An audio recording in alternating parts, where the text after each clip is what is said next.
సామెతలు 14:12 చూస్తే, ఒకని ఎదుట సరి అయినదిగా కనబడు మార్గం కలదు, అయితే అది తుదకు మరణమునకే త్రోవదీస్తాం. మనం అనుకుంటాం తప్పు చేసినప్పుడు ఇదేం తప్పు కాదులే, మనం అనుకుంటాం ఇదేం తప్పు కాదు, స్నేహితులు చెప్తారు ఇదేం తప్పు కాదు చేయండి, బంధువులు చెప్తారు ఇదేం తప్పు కాదు చేయండి, చేయొచ్చు, నో ప్రాబ్లం అని అనుకుంటాం. కానీ దేవుని వాక్యముతో ఆ పనులు సరితూగకపోతే అది మరణానికి దారి తీస్తుంది. చూడండి ఇక్కడ వాక్యం ఏమనుందో, ఒకని ఎదుట సరి అయినదిగా కనబడు మార్గం కలదు.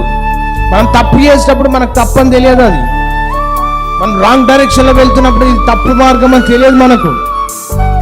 అయినా తప్పును ప్రేరేపిస్తే ముందుకు వెళ్తాం. అయినప్పటికీ దేవుని వాక్యం ఏం చేస్తుందంటే చివరికి అది ఎక్కడికి దారి తీస్తుందంట, మరణానికి దారి తీస్తుంది. ఎప్పుడన్నా ప్రార్థిస్తున్నామా, అయ్యా నీకు వ్యతిరేకంగా నేను బ్రతుకుతున్నానా, నాలో చెడుందా, నాలో అసహ్యం ఉందా, నాలో పాపం ఉందా, నాలో క్రోధం ఉందా, నాలో దుష్క్రియలున్నా? ఎప్పుడన్నా మనం దేవుని సన్నిధిలో ప్రార్థించామా? ప్రార్థించాం. ఎందుకంటే అవన్నీ మనల్ని చేసే ప్రతి పని దేవుని దగ్గరికి నడిపిస్తుందా, మనం చేసే ప్రతి పని సాతాను దగ్గరికి నడిపిస్తుందా, అది పరీక్షించుకోవాల్సినటువంటి సమయం ఆసన్నమైంది. లోక క్రియలు, దుష్ట క్రియలు, చెడు క్రియలు, చెడు పనులు, చెడు పాపం అంతా కూడా మనలో ఉంటే దేవుని యొక్క ప్రసన్నత, దేవుని యొక్క కార్యాలు మనలో ఉండవండి.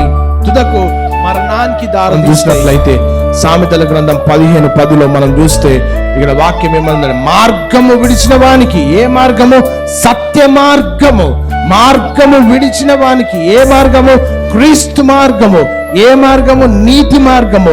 ఏ మార్గము? యథార్థమైన మార్గము. ఏ మార్గము? పరిశుద్ధమైన మార్గము. మార్గము విడిచిన వానికి కఠిన శిక్ష కలదు. ఏంటంట? ఏ మార్గము విడిచిన వానికి? దేవుని మార్గము విడిచిన వారికి, దేవుని వాక్యాన్ని ధిక్కరించి తిరిగే వారికి,